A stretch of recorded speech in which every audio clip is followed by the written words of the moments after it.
Hello दोस्तों, आप सभी को मेरा प्रणाम। जय श्री कृष्णा, जय जय राम। प्रस्तुत है सीता और लक्ष्मण का अनुग्रह। माता कौशल्या से अनुमति प्राप्त करने तथा विदा लेने के पश्चात राम जनकनंदिनी सीता के कक्ष में पहुंचे। उस समय वे राजसी चिन्हों से पुनर्तः विहीन थे।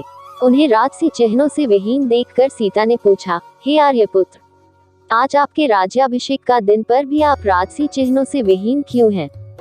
राम ने गंभीर किंतु शांत वाणी में सीता को समस्त घटनाओं विषय में बताया और कहा, प्रिय, मैं तुमसे विदा मांगने आया हूँ क्योंकि मैं तत्काल ही वकल धारण करके वन के लिए प्रस्थान करना चाहता। मेरी चाहता हूँ कि मेरे जाने के बाद तुम अपने मृदु स्वभाव तथा सेवा शुश्रूषा से माता पिता तथा भरत सहित समस्त परिजनों को प्रसन्न और संतुष्ट रखना। अब तक तुम मेरी प्रत्येक बात श्रद्धापूर्वक मानती आई हो और मुझे विश्वास है कि आगे भी मेरी इच्छानुसार तुम यहाँ रहकर अपने कर्तव्य का पालन करोगी। सीता बोली, प्राणनाथ, शास्त्रों बताते हैं कि पत्नी अर्धांगिनी होती है। यदि आपको वनवास की आज्ञा मिली है तो इसका अर्थ है कि मुझे भी वनवास की आज्ञा मिली है। कोई विधान नहीं कहता कि पुरुष का आधा अंग वन में रहे और आधा अंग घर में। हे नाथ, स्त्री की गति तो उसके पति के साथ ही होती है, इसलिए मैं भी आपके साथ वन चलूंगी।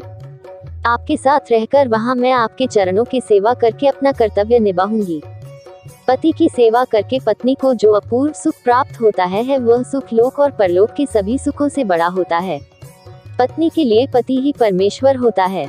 यदि आप कंद मूल फलादि से अपनी उदर पूर्ति करेंगे तो मैं भी अपनी क्षुधा वैसे ही शांत करूंगी। आपसे अलग होकर स्वर्ग का सुख वैभव भी मैं स्वीकार नहीं कर सकती। यदि आप मेरी इस विनय और प्रार्थना की उपेक्षा करके मुझे अयोध्या में छोड़ जाएंगे, आपके वन के लिए प्रस्थान करते ही मैं अपना प्राण त्याग दूंगी। यही मेरी प्रतिज्ञा है। राम को वन में होने वाले कष्टों को ध्यान था, इसीलिए वे अपने साथ सीता को वन में नहीं ले जाना चाहते थे। वे उन्हें समझाने का प्रयत्न करने लगे, किंतु जितना वे प्रयत्न करते थे सीता का हठ उतना ही बढ़ते जाता था। किसी भी प्रकार से समझाने बुझाने का प्रयास करने पर वे अनेक प्रकार के शास्त्र सम्मत तर्क करने लगती और उनके प्रयास को विफल करती जाती।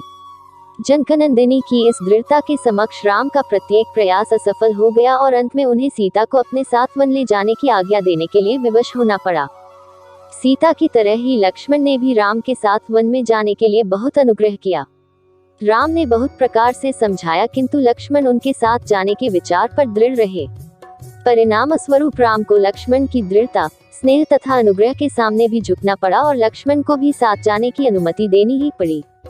सीता और लक्ष्मण ने कौशल्या तथा सुमित्रा दोनों माताओं से आज्ञा लेने बाद अनुनय विनय करके महाराज दशरथ से भी वन जाने की अनुमति देने के लिए मना लिया।